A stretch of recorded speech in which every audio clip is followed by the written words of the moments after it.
technicien aux travaux publics a dénoncé aujourd'hui les multiples normes non respectées sur le tronçon de 8 km inauguré comme autoroute par Anjadwilne hier. Selon lui, malgré un budget important, l'infrastructure ne répond en rien aux standards techniques d'une véritable autoroute.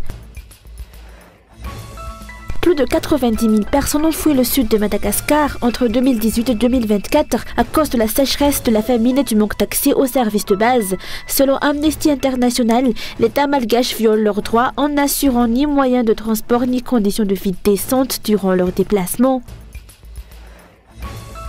De l'actualité internationale, le Hamas a annoncé lundi 18 août avoir accepté une nouvelle proposition des médiateurs sur une trêve avec Israël à Gaza, associée à une libération d'otages retenus dans le territoire palestinien.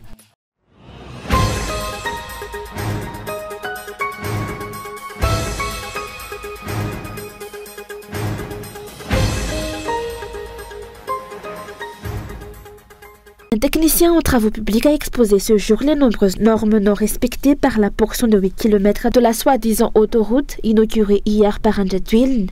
Selon l'ingénieur, également membre du bureau politique du parti malagasy Miaremieng, le tronçon reliant un bout de Fasna à Boumangajouv ne répond pas aux standards techniques d'une véritable autoroute. Un budget conséquent a pourtant été engagé, mais le résultat est loin des attentes.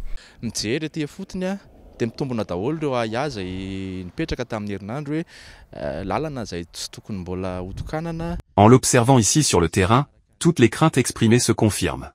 Cette portion n'aurait pas dû être inaugurée car elle ne respecte pas les normes techniques minimales. L'ouverture a été précipitée. L'épaisseur des différentes couches de la chaussée est insuffisante, la couche de fondation, la couche de base et même la couche de roulement ne correspondent pas aux prescriptions. On constate aussi une absence quasi totale de signalisation verticale et horizontale, ainsi que de glissières de sécurité. Or, ce sont des éléments essentiels pour la sécurité des usagers. Le séparateur central est trop court et ne respecte pas les dimensions réglementaires. Sur une autoroute, les véhicules roulent à grande vitesse, et avec de telles protections incomplètes en béton, le risque d'accident est élevé. Le rayon de courbure est trop serré, ce qui empêche une manœuvre sécurisée à vitesse élevée.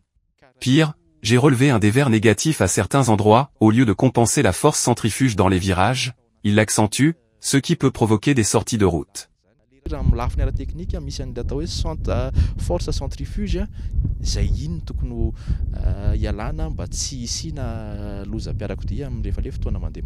L'ingénieur ajoute que la population a raison d'être vigilante quant à l'usage des fonds publics. Inaugurer une route est censé signifier son achèvement avec toutes les normes techniques administratives et de sécurité respectées.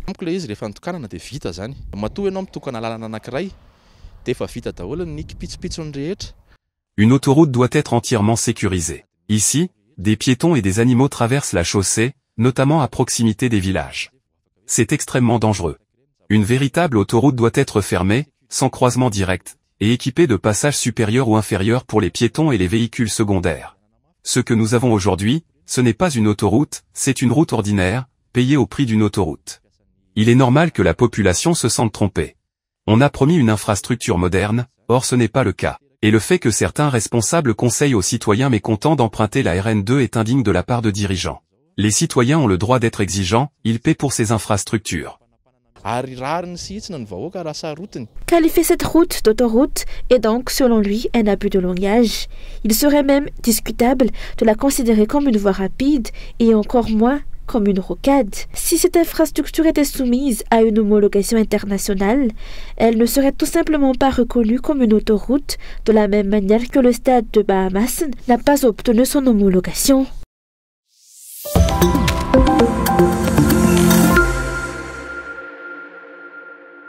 Seul un changement de dirigeant peut encore sauver Madagascar, estime une ancienne députée. Selon elle, les personnes en place, leurs méthodes de travail et leur politique de gestion constituent les véritables causes de la détresse nationale. Si Anjadwilne souhaite réellement développer le pays, l'utilisation des fonds publics doit être planifiée en fonction des besoins de toute la population. Or, la réalité, déplore-t-elle, est bien différente.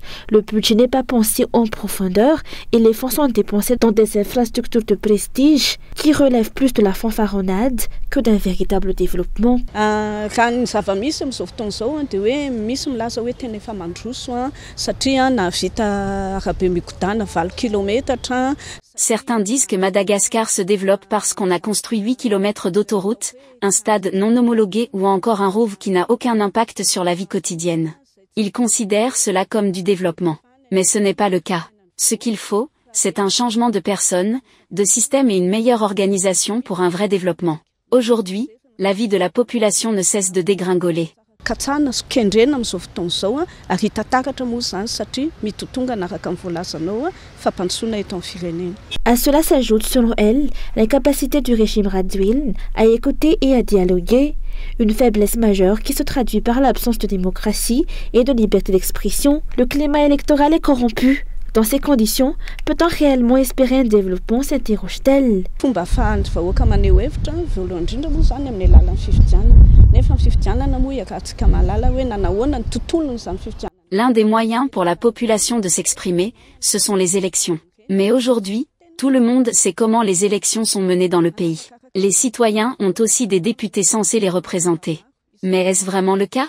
Représentent-ils fidèlement la voix de la population?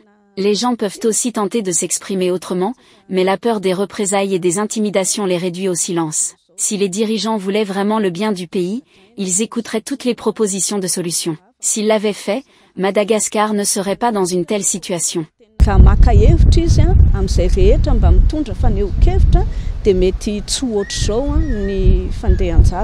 Pour l'ancienne députée, la population ne doit plus se laisser séduire par des promesses vides et des infrastructures de luxe. Les dirigeants se sont intouchables tant que le peuple ne se mobilise pas pour exiger la justice.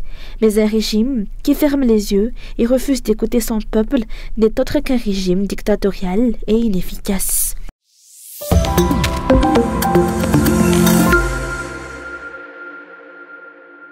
Selon les chiffres de l'Organisation internationale pour les migrations, plus de 90 000 personnes se sont déplacées du sud de Madagascar entre 2018 et 2024, principalement issues de la communauté Antandjoui.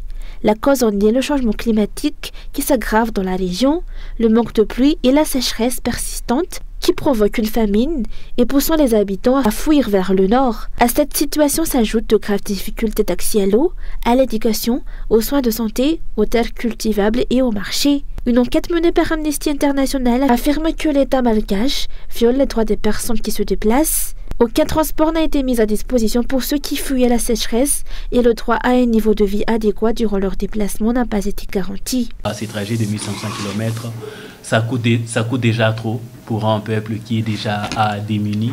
Et donc, des familles ont eu à vendre leurs biens pour être en mesure d'aborder les frais des transports. Oui. Mais seulement pas tout le monde est en mesure de faire ceci. Et donc, plusieurs familles font le voyage en trajet. Il y a eu des cas aussi d'une femme qui s'est vue forcée, en quelque sorte, de coucher avec un chauffeur d'un point A au point B, arriver au point B, coucher avec un autre chauffeur, arriver au point C, coucher avec un autre chauffeur en échange de transport, jusqu'à arriver à la partie nord du pays. Il y a même des cas où des familles ont donné leurs enfants dans une forme d'esclavagisme et en échange de cela, transportez-nous avec notre famille. Et donc, vous verrez qu'il y a vraiment l'absence non seulement de l'État, mais aussi des organisations humanitaires. Les gouvernements ont le droit d'expulser des personnes qui sont dans des forêts du gouvernement, ça se comprend, oui.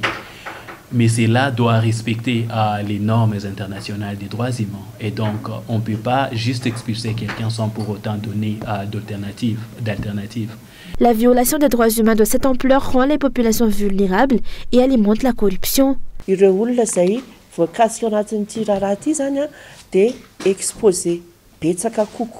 Les personnes concernées sont plus exposées que les autres à la corruption, telles que la corruption sexuelle, insécurité, restriction de circulation. Tout cela crée une grande vulnérabilité face à la corruption. Lorsque nous parlons de projets de protection, d'environnement, de forêt et de changement climatique, nous devons penser à l'avenir de ces populations. On ne peut pas simplement les déplacer, leurs droits humains doivent être respectés.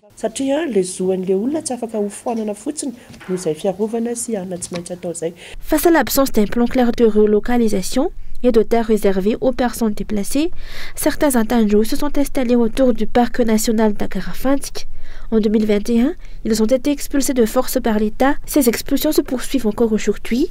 en violation du droit au logement, un État qui ne protège pas son peuple et un peuple contraint de fuir la famine. Voilà la réalité de ce déplacement climatique à Madagascar.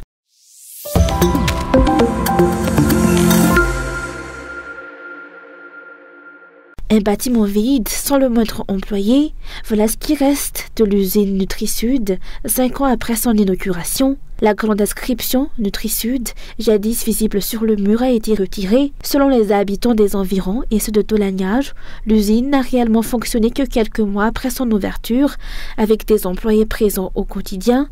Leur nombre a ensuite diminué progressivement jusqu'à disparaître.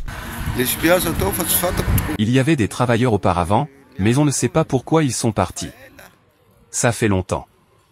Il ne reste plus qu'un gardien. L'inauguration avait pourtant été marquée par une grande cérémonie, mais 5 ans après sa construction, le bâtiment demeure inutilisé. Ce projet visait à lutter contre la malnutrition qui frappe les enfants du sud de l'île. L'usine devait produire 600 tonnes de compléments alimentaires par an, soit l'équivalent de 8 millions de sachets.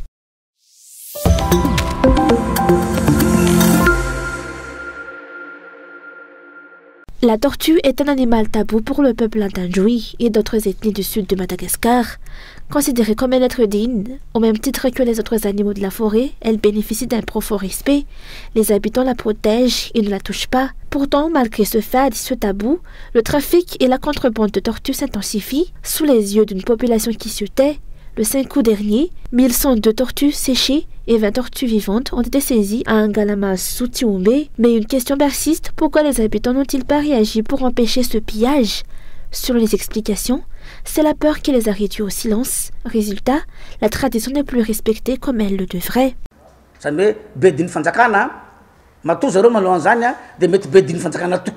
S'ils réagissent ainsi, c'est parce que les autorités ont déjà réprimandé des villageois lorsqu'ils suivaient leur culture. Ce que je dis peut sembler incroyable, mais c'est arrivé, des gens ont eu peur des représailles des gendarmes, peur d'être emprisonnés. Alors, ils n'osent plus affirmer que la tortue est tabou. Leur culture même, qui devrait protéger cet animal, est devenue source de crainte.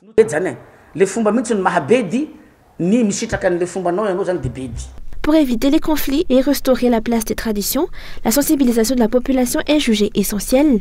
C'est dans cet esprit qu'est né le festival Rebeke. La 9e édition du festival, organisée en partenariat avec la TSA, se tiendra à Tiombe, dans la région d'Ndjoui, du 28 au 30 août prochain. Son objectif est de protéger les tortues, espèces uniques de Madagascar, dans leur habitat naturel.